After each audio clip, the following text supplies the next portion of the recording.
natin. Sakit pang mayaman siya. But hold on to your faith. Ang ganda na itong comment ni Sisi, tingnan nyo. Basahin ko sa inyo.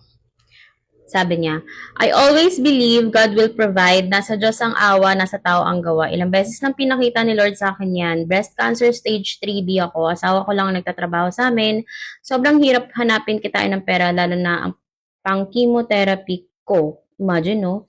83K ang kada cycle niya, mga sis. But thank you, Lord, naka third cycle na ako in Jesus' name. Amen. And I pray na matapos mo and makumpleto mo yung chemotherapy mo, sis. This is very true. Alam nyo ako, I don't dwell sa problem. Nag-ask ako kay Lord kung anong solution dun sa problema ko and nagpapaguide ako and nangingi ako ng wisdom kung anong gagawin ko. Hindi kasi ako pwedeng ma-stuck lang dun sa situation ko na may cancer ako. So anong next, 'di ba? Kailangan kong kumilos, kailangan kong magpagamot. And I know na may financial burden talaga pagdating sa sakit natin kasi talagang uubusin eh. Uubusin ng medication mo yung pera. Pero nag-hold ako sa faith ko na God will provide. That's why hangga't may lakas ako, hangga't kaya ko pang kumita ng pera, ginagawa ko siya. Actually, parang yung loved ones ko nga, parang medyo concerned na sila sa akin eh, kasi parang, may sakit ako, so dapat chill lang, ganun, relax lang, ganun. Pero hindi eh. And ako, personality ko rin talaga to na hindi ako mapakali ng wala akong ginagawa, hindi ako mapakali ng hindi ako nagtatrabaho. Ako lang naman to. Iba-iba naman tayo ng situation, iba-iba na din tayo ng age at saka ng energy. Pero kung hindi man manggagaling sa sarili nyong kita,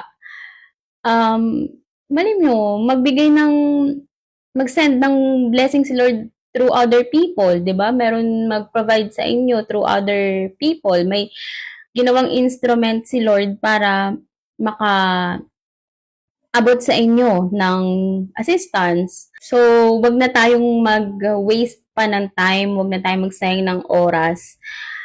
Gawin natin lahat ng kaya natin and si Lord na ang bahala. And natutuwa ako kasi may ganito. Nangyari kasi sa akin, na-encounter ko yun eh, na nag-provide talaga si Lord eh. Through other people, ganyan. And through other... Basta nag-provide siya. Hindi man galing sa sarili kong pocket, pero may ginamit siyang tao para matulungan ako na malagpasan ko yung chemotherapy ko, yung 3 major treatments ko. And natutuwa ako kasi kagaya ko, meron ding ibang tao na nakaka-encounter sa presence ni Lord. And yun naman talaga yung pinaka hindi natin dapat makalimutan na nandito tayo sa sitwasyon na to, maybe because naiyak na. God is just tapping us. And para i-remind din ni Lord sa atin na andyan siya and siya lang yung tanging solusyon natin sa kahit anong problema. So, God bless you, sis. God bless you, mga sis. I hope and pray na mag-provide si Lord din sa buhay nyo. I know the struggle, financially especially. Alam ko yan. Kasi hindi talaga biro itong sakit natin. Sakit pang mayaman siya.